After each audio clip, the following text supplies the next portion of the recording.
trying to make it out of everything that I had left over. So if you remember, there used to be a pile there where we did our first YouTube short.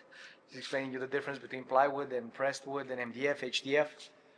That pile right now is spread out throughout the shop because I wanted to separate them by color. So you see, out of the pile, I got here, for example, I have 5 sheets. They're all the same color. So I'm going to use them to make the exterior, make the doors and the drawers and the side panels for the office. And in order to do that, I had to play with all the nesting that was done. Nesting means when you're arranging the parts on sheets. To make one cabinet box, you need 5 pieces. So you need a right, a left, a top, a deck, and a back. And in some instances, a toe kick or a toe kick support. So it could be 5 or 6 pieces. So now I wanted to make sure that the cabinet boxes are done out of one type of material, so they look all the same. Then the drawer boxes, I made them out of a slightly different texture material, but in the same tone, same like light gray. Then the shelves, I did them out of a different type of material. So all put together, it's not gonna look like a mismatch of different types of materials, I'm hoping. But you're gonna be the judge of that.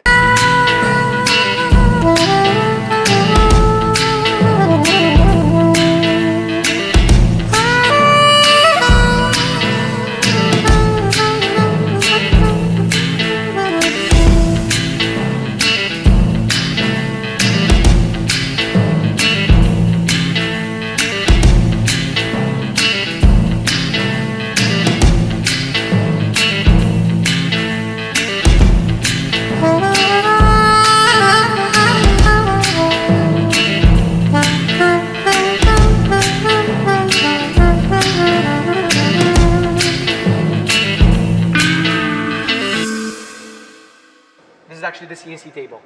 So whatever you see in the light beige is the actual table of the CNC, and the white strip is the actual gantry, the back of the CNC. And the dark or the black area is the actual sheets, because I have measured the sheets to get the width and the length. I print the labels, so I will know to take this sticker watching the screen and place it exactly on the cut piece. I have information of where the edge bending is positioned on the piece and the cabinet name, and so I'll be able to put that puzzle, which right now is 16 sheets of random parts. Because I have the stickers, I can separate them and organize them by cabinet.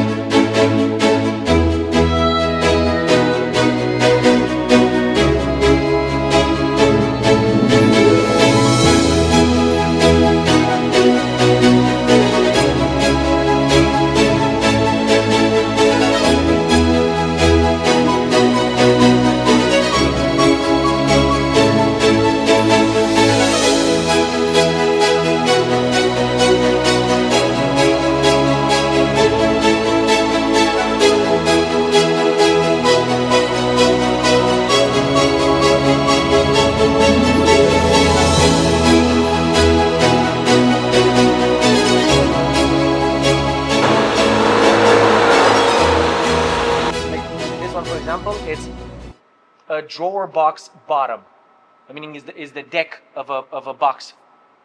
That's going to be a drawer, and it has no edge bending. Let's see this one, for example. It's an adjustable shelf for elevation 3, cabinet 6, and it has edge bending on this side here. Then you have a small piece like this. Oh, so that little like extra piece, that's the edge bend. Exactly, the little line it's positioned exactly on the side that the edge bending is going to go. Drawer box, it's the back of the actual box, and it shows that the edge bending should be at the top.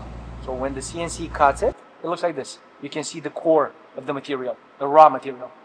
But once you put the edge bending on it, it looks like this. And again, for a job that we would do, you would use exactly the same edge bending that the material is covered with. You use exactly the same edge bending on the edge. But in our case, because I'm mismatching a few types of material that are in the same family, like a light gray, I have decided to use the same edge bending for all the pieces so that we have at least one constant.